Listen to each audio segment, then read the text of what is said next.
रेगिस्तान वे शुष्क क्षेत्र होते हैं जिनमें बहुत कम वर्षा होती है और न्यूनतम वनस्पति और वन्य जीवन होता है। इन्हें क्षेत्र के तापमान के आधार पर ठंडे और गर्म रेगिस्तानों में वर्गीकृत किया जा सकता है।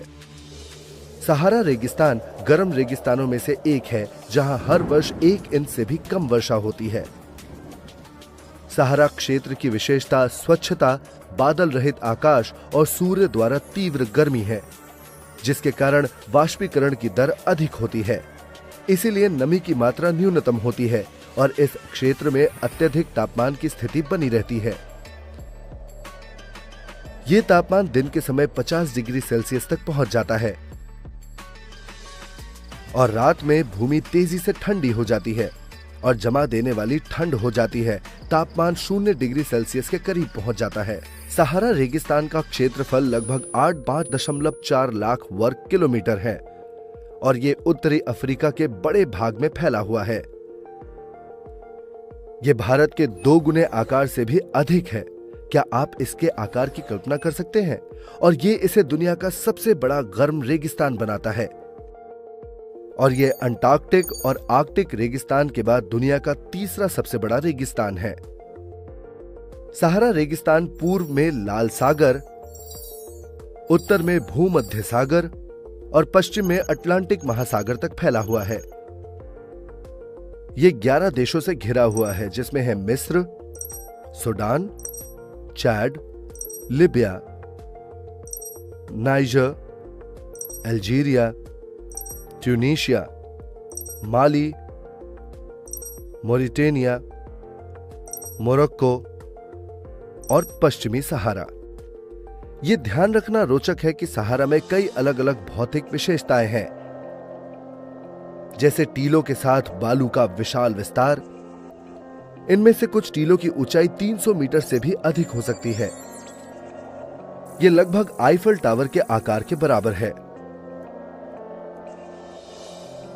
कुछ क्षेत्रों में बालू और बजरी के मैदान हैं।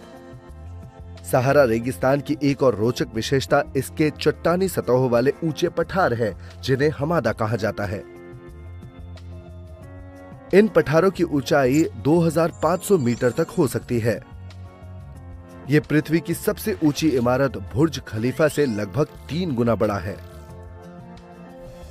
गर्म रेत के मैदानों और टीलों के बीच रेगिस्तान से घिरे वनस्पति के छोटे छोटे टुकड़े हैं। हरे भरे द्वीप को मरु उद्यान के नाम से जाना जाता है और यह रेगिस्तानी क्षेत्र में जीवन का एक महत्वपूर्ण हिस्सा है।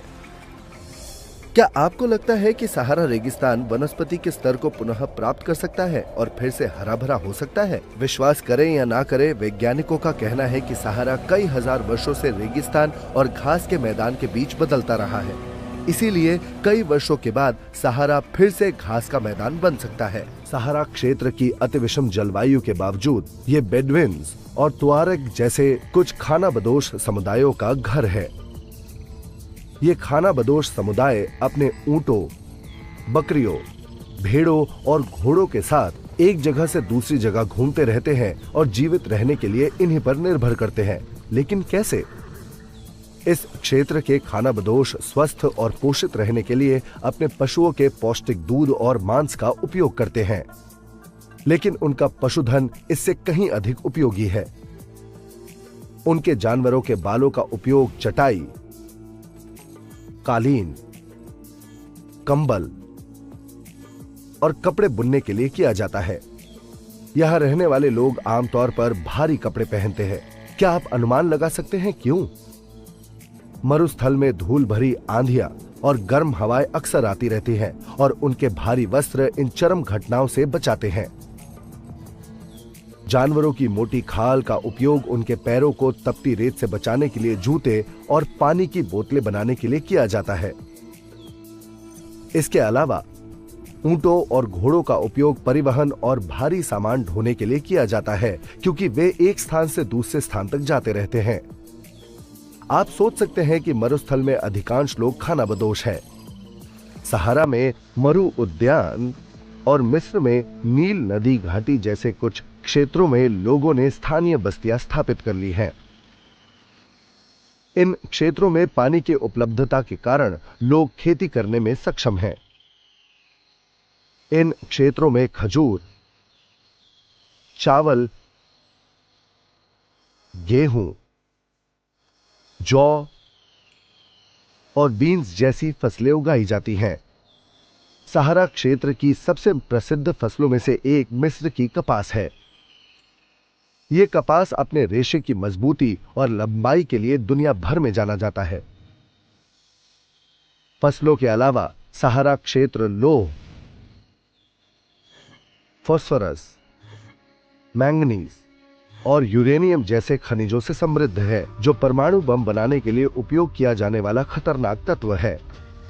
वैश्विक स्तर पर भारी मांग होने के कारण इस क्षेत्र में आर्थिक गतिविधियों की वृद्धि में तेल भंडार की उपस्थिति महत्वपूर्ण रही है। अल्जीरिया, लीबिया और मिस्र समृद्ध तेल भंडार वाले कुछ क्षेत्र हैं।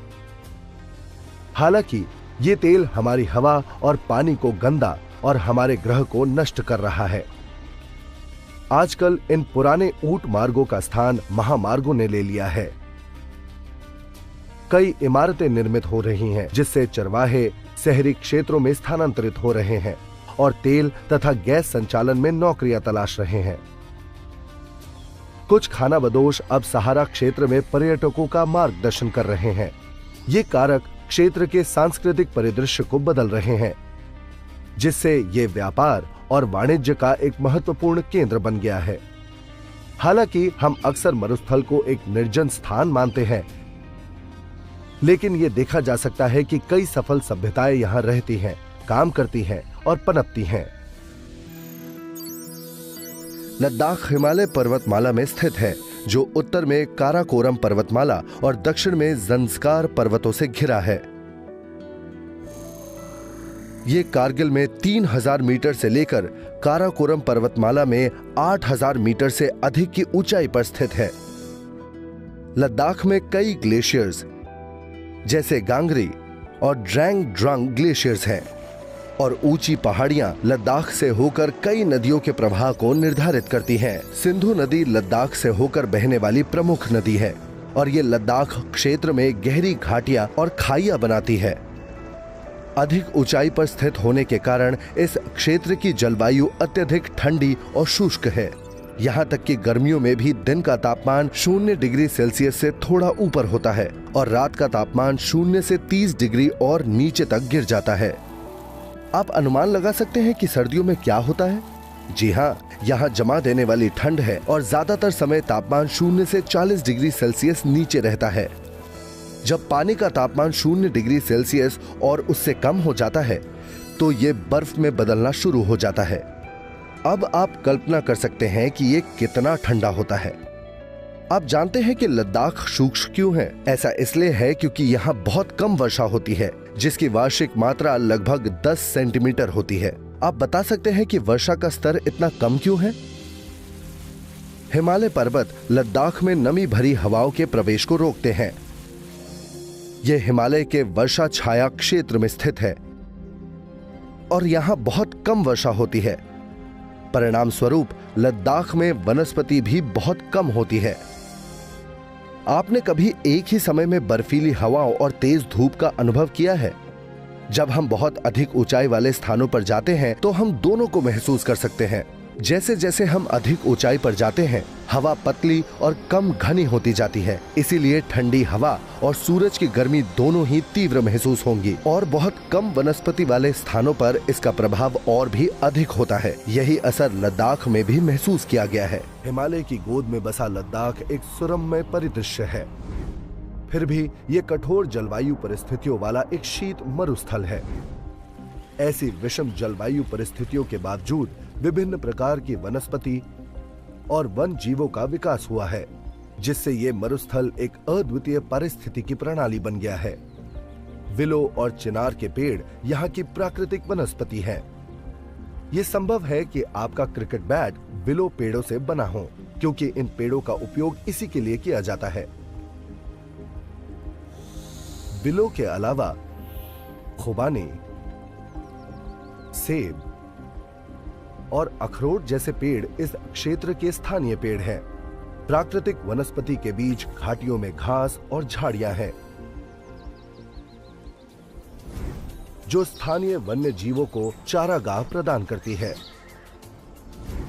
जंगली बकरियां, जंगली भेड़ और याक लद्दाख में पाए जाने वाले जानवरों में से हैं। तिब्बती मृग या चीरू इस क्षेत्र में लुप्त प्राय जानवरों में से एक है। इसका शिकार शहतूश या इसके फर से निकाले गए हल्के ऊन के लिए किया जाता था। लद्दाख कई स्थानीय और प्रवासी पक्षी प्रजातियों का घर है, जैसे रॉबिन्स, रेड स्टार्ट्स, तिब्बती स्नोकॉक्स, रेवेंस और हुपोस। वनस्पति और वन्य जीवों के साथ मानव ने भी इस क्षेत्र की कठोर जलवायु को अपना लिया है। लद्दाख के लोग मध्य एशियाई मूल के हैं और तिब्बत के लोगों के साथ शारीरिक समानता रखते हैं। यहां के स्थानीय लोग खेती, व्यापार और पशुपालन में शामिल हैं। गर्मियों में स्थानीय लोग जौ, आलू, मटर, सेम और शलजम जैसी फसलें उगाते हैं। याक को उनके दूध के लिए पाला जाता है, जिसका उपयोग पनीर और मक्खन बनाने में किया जाता है। बकरी और भेड़ को उनके मांस, त्वचा और मुलायम फर से कपड़े, बैग, कंबल और कालीन बनाने के लिए पाला जाता है। यहाँ के लोग या तो मुस्लिम या बौद्ध हैं और उन्होंने प्रकृति के साथ संतुलन और सद्भाव में रहना सीख लिया है। ऐसा लगता है कि यह क्षेत्र अपनी ऊंचाई और कठोर जलवायु के कारण देश के बाकी हिस्सों से अलग है। यह क्षेत्र एक सक्रिय पर्यटन स्थल है, जहां हर साल कई पर्यटक आते हैं। यह सड़क और वायु नेटवर्क से अच्छी तरह से जुड़ा हुआ है। भारत और विदेश से पर्यटक आमतौर पर जुलाई और सितंबर महीनों के दौरान लद्दाख आते हैं, जब यह अभिगम्य रहता है। पर्यटकों के बीच मठों और ग्लेशियरों की यात्रा प्रचलित है। कुछ प्रसिद्ध मठ हेमिस, थिक्से, शे और लामायुरु है। बौद्धों का पारंपरिक गोम्पास इस क्षेत्र का एक अनूठा आकर्षण है। रोहतांग दर्रा और जोजिला दर्रा पहाड़ी दर्रे हैं जो इस क्षेत्र को जोड़ते हैं। राष्ट्रीय राजमार्ग 1A जोजिला दर्रे से गुजरते हुए लेह को कश्मीर घाटी से जोड़ता है। जलवायु परिवर्तन के प्रभाव से लद्दाख में असामयिक या कम बर्फबारी होने के कारण ग्लेशियर खिसकने लगे हैं। लद्दाख क्षेत्र में जो भी शानदार परिदृश्य है, वे प्रकृति का उपहार है। और जब हम लद्दाख का भ्रमण करते हैं तो हमें एक यात्री बनना होगा, पर्यटक नहीं। भारत अपने अविश्वसनीय प्राकृतिक आश्चर्यों और आकर्षक पर्यटक आकर्षणों के लिए जाना जाता है, लेकिन लद्दाख मरुस्थल सबसे आकर्षक रेगिस्तानों में से एक है। हालांकि जलवायु परिवर्तन का इस प्राकृतिक शीत मरुस्थल पर प्रतिकूल प्रभाव पड़ रहा है। ये सुनिश्चित करना हमारी जिम्मेदारी है कि ये क्षेत्र आने वाली पीढ़ियों के लिए अपना प्राकृतिक आवास बनाए रखे। अपने आसपास की दुनिया के बारे में और अधिक जानने के लिए हमारे साथ बने रहें।